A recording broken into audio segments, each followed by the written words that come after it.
جیسا کہ آپ نے بتایا کہ اپنے کیریکٹر سے، اپنے اخلاق سے ہم اس چیز کو بدل سکتے ہیں، میڈیا کے سیٹ کی نیریٹو کو ہم لوگوں کو بتا سکتے ہیں کہ یہ صرف بنایا ہوا نیریٹو ہے، ہمارے میسنجر جو تھے ان کا پیغام الگ تھا، مسلمانوں کا پیغام الگ ہے۔ یہ بھی الزام لگتا ہے کہ مسلمان جو ہے، اسلام جو ہے، یہ کوئی راجنیتک پارٹی نہیں، ان کا کوئی راجنیتک ایجنڈا نہیں ہے۔ اس پر آپ کیا کہنا چاہیں گے؟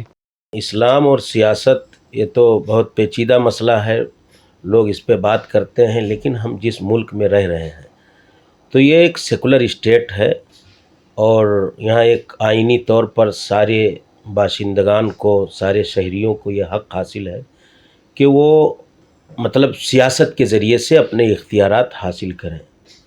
تو میرا یہ ماننا ہے کہ مسلمان سیاست سے جدا اور الگ نہیں ہو سکتا، اور اسے الگ رہنا بھی نہیں چاہیے، کیونکہ اس ملک میں جو یہ انتخابی طریقہ کار ہے اور اس کے ذریعے سے لوگ ایوانوں تک پہنچتے ہیں، M P, M L A اور وزارتوں تک رسائی کا یہی بنیادی ذریعہ ہے۔ تو اقتدار میں ہماری حصے داری کے لیے سیاست میں ہماری شراکت بلا شبہ لازمی اور ضروری ہے، لیکن یہ جو آج ہم سیاسی حصے داری کے طور پر الگ الگ فرنٹ کی بات کرتے ہیں، الگ الگ پارٹیوں کی بات کرتے ہیں، تو اس پہلو پہ اگر میں بات کروں گا تو بہت زیادہ بات لمبی ہو جائے گی۔ میں یہی کہوں گا، چونکہ میں جس چیز کو محسوس کرتا ہوں اور 70 سال کی آزادی میں یہ جو صورتحال بنی ہے، اس میں جو چیز سمجھ میں آئی ہے کہ کتنی پارٹیاں آئیں ہندوستان کی آزادی کے بعد۔ ملک کی اس آزادی کی تاریخ میں مسلمانوں کے نام پہ کئی ایک پارٹیوں کا وجود آیا، لیکن کوئی پارٹی کامیاب نہیں ہوئی۔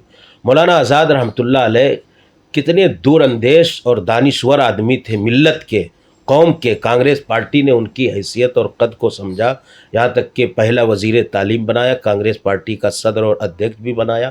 تو واقعتاً وہ ذہنی طور پر جہاں بڑے گہرے علم اور راسخ تھے، بہت گہرا علم رکھتے تھے، اور دین کی خدمات میں ان کے کردار کو نکارا نہیں جا سکتا بلکہ قابل قدر ہیں۔ سیاسی طور پہ بھی انہوں نے اپنا بہت بنیادی رول ادا کیا، اور مسلمانوں کے لیے نہرو جیسے لوگوں سے مل کر کے بہت اچھے کام کروائے۔ آپ دیکھیں کہ آج جو ہماری صورتحال بن رہی ہے کہ مسلمان اسی ہندو کے مقابلے میں سیاسی پارٹی کے طور پہ کھڑا ہونا چاہتا ہے، ملک کی تاریخ میں اس کی کوئی حیثیت نہیں بن سکتی، کبھی بھی نہیں بن سکتی۔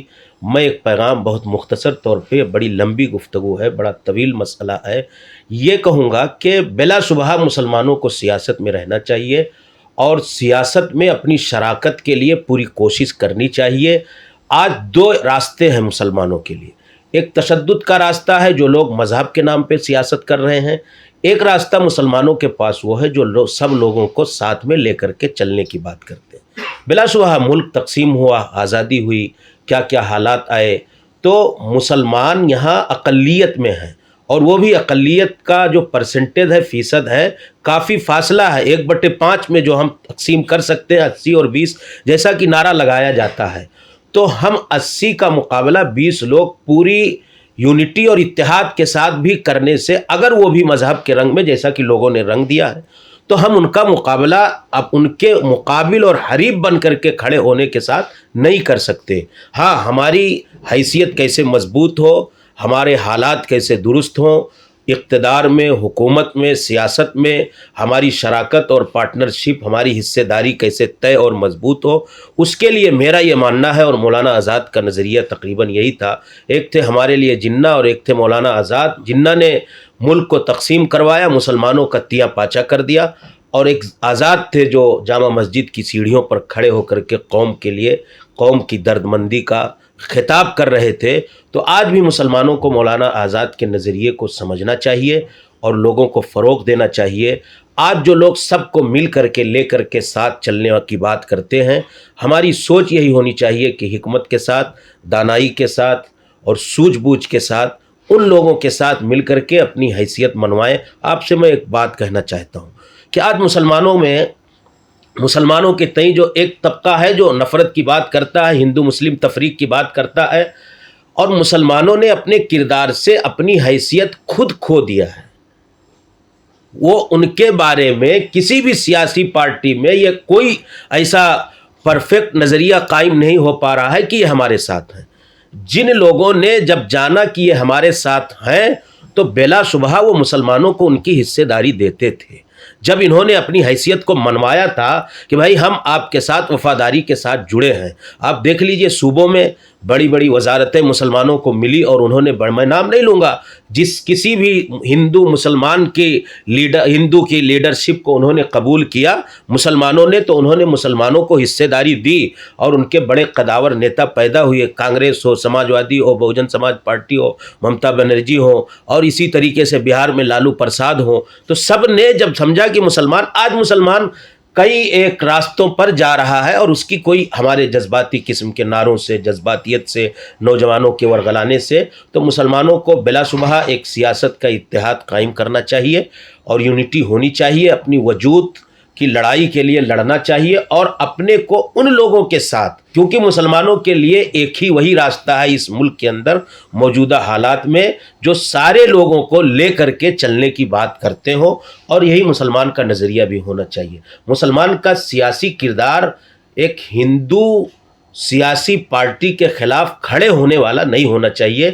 اس میں مسلمانوں کا بھی نقصان ہے اور سب سے بڑا جو ایجنڈا ان کا ہے، جو مسلم دشمن طاقتیں ہیں، مسلم دشمن تنظیمیں ہیں، وہ اسی نظریے پہ کام کرنا چاہتی ہے کہ مسلمانوں کو الگ تھلگ کر کے ہماری کمیونٹی جو اکثریت میں ہے اتحاد کی راہ پہ مسلمانوں کے نام پہ ہو. میں ایک بڑی وضاحت کے ساتھ بات کہتا ہوں، اویسی صاحب کی اور کسی مسلم لیڈر کی کوئی تقریر کسی ٹی وی چینل پہ نہیں چلائی جاتی ہے.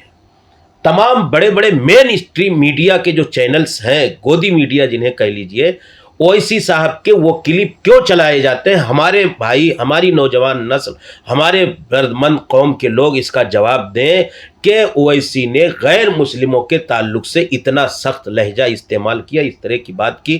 دراصل بنیادی طور پہ یہ ایجنڈا یہ اس کے پیچھے ہے اور سازش یہ کار فرما ہے کہ جو بڑا طبقہ نان مسلمز کا، غیر مسلم برادران وطن بھائیوں کا ہے، ان کے ذہن و دماغ میں یہ ڈالا جائے کہ ایک مسلمان کا نظریہ نان مسلمز کے حوالے سے کیا ہے. اس نظریے کو ختم کرنا ہماری ذمہ داری ہے. تب ہم جا کر کے اس ملک میں یہاں بھی ہماری شبیہ خراب ہوتی ہے کہ مسلمان کس طرح سے متشدد ہے، کس طرح سے جذباتی ہے، کس طرح سے غیر مسلموں کو کاٹنے مارنے کی بات کرتا ہے. تو جو اتحاد کی راہ نان مسلم ہمارے مسلمان دشمنوں میں بنتی ہے وہ اسی بنیاد پر بنتی ہے. تو ہمیں سیاسی طور پر بھی جذباتیت سے بچنا ہوگا، دانش مندی کا مظاہرہ کرنا ہوگا، اور ایک طبقہ جو امن پسند ہے، سیکولر آئین میں اعتماد رکھتا ہے، اسی میں مسلمانوں کے لیے خیر ہے.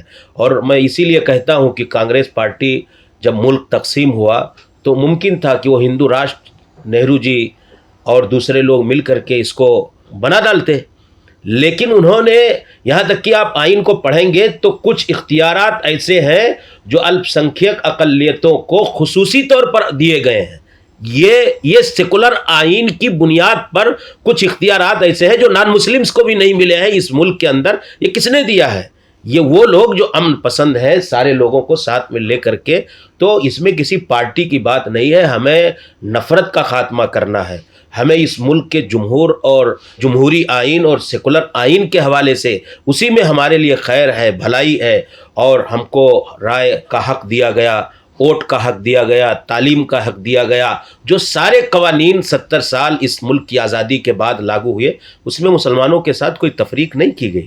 بہرحال کچھ سازشیں ہیں، ہوئی ہوں گی، لیکن ہماری بھی کچھ کمزوریاں ہیں. تو ہمیں بڑے دانش مندی کے ساتھ اس سیاسی ماحول میں ہماری نسل کو سمجھنا چاہیے، ورنہ آنے والے حالات بڑے خطرناک ہوں گے اور پوری آنے والی نسل کو اس کا سامنا کرنا پڑے گا اور اس کا نتیجہ بھگتنا پڑے گا. ایک آخری سوال، آپ نے بتایا کہ اپنے کیریکٹر سے اور ان چیزوں سے ہم نفرت کو ختم کر سکتے ہیں. آپ نے دیکھا کہ موربی حادثے میں کافی لوگ، موربی کا پل ٹوٹا، کتنے لوگ مرے، وہاں پہ کئی مسلمانوں نے اپنی جان پر کھیل کر لوگوں کو بچایا. اس کے باوجود بھی نفرت پھیلانے والے جیت گئے. اس پر کیا کہیں گے آپ؟ وہی مسئلہ ہے نا کہ ہم کو، میں یہاں کہوں گا کہ ایک تو ہم اپنی اس اچھے کام کو لوگوں تک پہنچانے بھی کہیں نہ کہیں ناکام ہیں.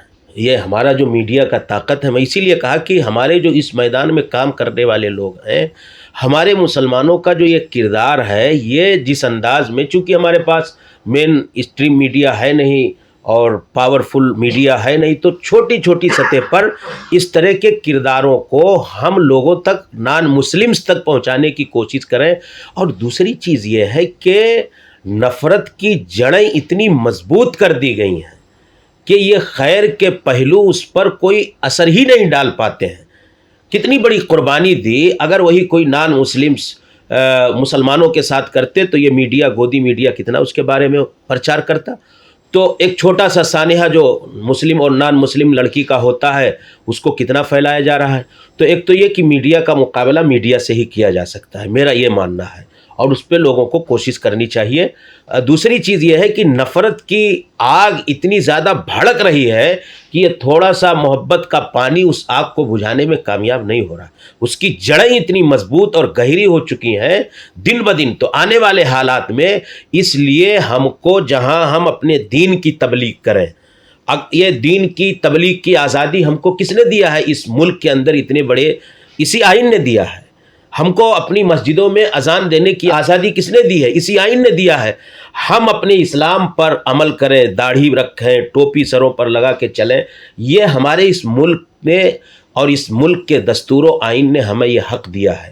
تو جہاں دین پر عمل، دین کی دعوت، دین کا فروغ، دین اسلام کا پرچار، دین کی نشر و اشاعت اور توحید، سنت، اسلام، یہ ساری چیزیں جو بات ہوتی ہیں ان کے فروغ کے لیے کام ہو، وہیں بہت بنیادی چیز یہ ہے۔ میں اسی لیے کہتا ہوں کہ اس منافرت کے ماحول کو کم کیا جائے اور آئینی حقوق کے تحفظ کے لیے بھی لڑائی لڑی جائے۔ اگر ہمارے آئینی حقوق، آپ دیکھیے UCC یونیفارم سول کوڈ آ رہا ہے، ہمارے مذہبی جذبات پر اور مذہبی بنیادوں پر کتنا ضرب لگے گا آپ تصور نہیں کر سکتے ہیں۔ شادی بیاہ، نکاح، طلاق، عبادت، اور کل پھر اور دوسرے ہماری مذہبی آزادیوں کو چھیننے کی بات کی جائے گی۔ اسٹیپ بائی اسٹیپ آپ دیکھیے 2014 کے حوالے سے کس طرح سے مرحلہ وار، لیکن ہم کسی پر پارلیمنٹ میں چلانے کے علاوہ کوئی اس کا خاطر خواہ نتیجہ نہیں پا رہے ہیں۔ تو میرے بھائیوں، اس لیے زمینی سطح پر اس مسئلے کو سمجھنا ہوگا میری قوم کو کہ آئین کا تحفظ، ہمارے اسلاف نے جہاد کیا، جہاد کا آزادی کے لیے فتویٰ دیا، انگریزوں کے خلاف ہمارے اہل حدیث علماء لاکھوں کی تعداد میں قربانیاں دی انہوں نے، اور وہ جہاد کرنے کے لیے سب کچھ قربان کر گئے۔ کیا مسئلہ تھا؟ ان کو اس کا نتیجہ نہیں ملا، وہ فائدہ ان کو اپنی زندگی میں نظر نہیں آیا، اس کے اثرات ان کی نسلوں کے ملے، اور ان کا مقصد بھی یہی تھا کہ ہماری آنے والی نسل دین کی آزادی کے ساتھ، شریعت کی آزادی کے ساتھ، اپنے اسلام کی آزادی کے ساتھ اس گنگا جمنی تہذیب میں والے ملک میں اور مختلف ادیان و مذاہب کے ماننے والے اس ملک کے اندر وہ اپنے دین اور شریعت اور اسلام کی آزادی کے ساتھ رہ سکیں۔ تو جیسے آزادی کی لڑائی لڑی گئی، میرا یہ ماننا ہے کہ آج آئین کے تحفظ کے لیے بھی مسلمانوں کو لڑنا ہوگا۔ تو یہ جو اثرات، یہ صرف اسی وجہ سے ہے کہ مذہبی منافرت کی جڑیں بڑی گہری ہو چکی ہیں، اور ہم کو اس آگ میں پانی ڈالنے کے لیے جنگی پیمانے پر کام کرنا ہوگا۔ اگر یہ جڑیں اور مضبوط ہوں گی تو پھر ہمارا آئینی حق متاثر ہوگا، مذہبی منافرت کی جڑیں گہری سے گہری تر ہوتی جائیں گی، اور پھر آئینی طور پر ہم کمزور سے کمزور تر ہوتے جائیں گے۔ اللہ نہ کرے ایسا نہ آئے کہ مذہب اور دین کے بنیادوں پر بھی ہماری نسلوں کو عمل کے تعلق سے، اس کی آزادی کے تعلق سے کچھ جھیلنا پڑے، پریشانیوں کا سامنا کرنا پڑے۔ تو اس نفرت کے ماحول میں ہم جہاں دین کا پرچار کریں، عقیدے کا پرچار کریں، مسلمان کی پوری کمیونٹی اپنے قد اور اپنی حیثیت اور اپنی ذمہ داری کو سمجھتے ہوئے غیر مسلم بھائیوں کو، ان کے دلوں کو جیتنے کی کوشش کریں، برادران وطن کے ساتھ اچھا برتاؤ کریں، اور سیاسی طور پر ایک ایسا میسج دیں کہ ہم اس ملک میں نفرت کی بات نہیں کرتے بلکہ محبت اور بھائی چارگی کی بات کرتے ہیں۔ سیاست میں بھی ہمارے ہاں محبت اور بھائی چارگی کا اظہار ہونا چاہیے۔ نفرت کی بنیادوں پر 1-2 سیٹ ممبر پارلیمنٹ بن جائیں گے، 2-4 MLA بن جائیں گے، لیکن جو اس کا جو مین بنیادی ایوان ہے پارلیمنٹ، وہاں ہماری کوئی حیثیت اور کوئی وجود نہیں بچے گا۔